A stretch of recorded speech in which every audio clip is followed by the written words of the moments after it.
ये बच्चों सॉल्व करते हैं इस गिवन कैपेसिटेंस प्रॉब्लम को। जैसा कि आप देख सकते हैं हमारे पास यहाँ पर कई सारे लगातार कैपेसिटर्स लगे हुए हैं, आपसे बोला जा रहा है टोटल कैपेसिटेंस फाइंड करो। अब ऐसे क्वेश्चन में काफ़ी टफ होता है सीरीज पैरेलल को पता करना, तो यहाँ पर हम ट्रिक का क्या यूज़ करते हैं। देखिए जो बच्चों हमारा ए पॉइंट है यहाँ पर हम पोटेंशियल लिखते हैं वी ए, और जो हमारा बी पॉइंट है यहाँ हम पोटेंशियल लिख लेते हैं वी बी, राइट। 2 पॉइंट हो गए। अब आप लोग क्या करिए बच्चों, देखिए वायर एकदम प्लेन है तो यहाँ पर यही पोटेंशियल ट्रांसफर हो जाएगा वी ए। अब आप वी ए पोटेंशियल को इस लाइन से पास मत करिएगा क्योंकि एक इलेक्ट्रिकल कंपोनेंट आ गया। जब एक इलेक्ट्रिकल कंपोनेंट आपको रास्ते में मिलेगा तब वो आपका पोटेंशियल ड्रॉप कर देगा, तो इसलिए हम लोग इस लाइन से जाएंगे ही नहीं। हमने देखा इसी पॉइंट से एक प्लेन वायर ऊपर जा रहा है, प्लेन वायर बच्चों उसी पोटेंशियल को सेम अमाउंट में आगे ट्रांसफर कर देगा इधर, और इधर पहुंच जाएगा आपका वी ए।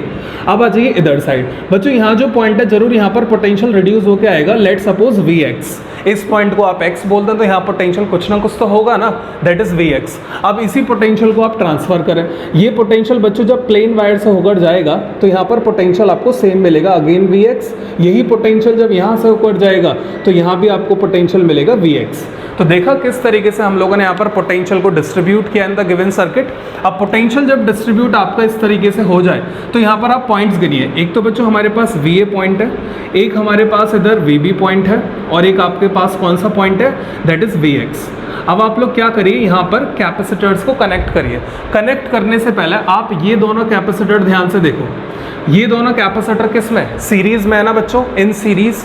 और सीरीज में कैसे पता लगा, लगातार कनेक्ट है, चार्ज अगर आया यहाँ पर तो सेम जाएगा दोनों में। और सीरीज में आप लोगों ने सीखा होगा, यहाँ पर हम इसे सॉल्व कर लेते हैं। 1/c dash equal to 1/c plus 1/c, आपको ये मिल जाएगा 2/c, और बच्चों कैपेसिटेंस आ जाएगा c/2। तो हम लोग क्या करते हैं, इन दोनों को यहाँ से हटाते हैं और यहाँ पर एक c/2 कैपेसिटर को लगा देते हैं। ये हमने बच्चों एक कैपेसिटर लगा दिया जिसका कैपेसिटेंस c/2 है। अब आप कनेक्शन करिए, अब आराम से कनेक्शन आप कर सकते हैं। देखिए Va से Vx तक आप गए तो एक कैपेसिटर आपको मिला, Va से Vx तक गए कैपेसिटर मिला C कैपेसिटेंस का, Vx से Va तक जाओ दोबारा से, Vx से Va तक, और बीच में एक और कैपेसिटेंस मिला, ऐसे लगा दीजिए आप, ठीक है।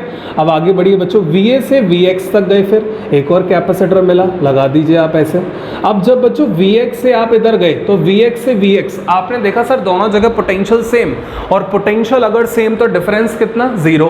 तो जब भी आपको पोटेंशियल डिफरेंस 0 मिले किसी कैपेसिटर के एंड्स के अबाउट, तो आप उस कैपेसिटर को नहीं काउंट करोगे, इस कैपेसिटर को हम लोग कर देंगे अवॉइड। रीजन क्वाइट सिंपल, क्योंकि बच्चों ये कैपेसिटर चार्ज तो होगा नहीं क्योंकि इसको पोटेंशियल मिल ही नहीं पा रहा। अगर ये चार्ज नहीं होगा तो ये सर्किट में हम इसे यूज नहीं करेंगे।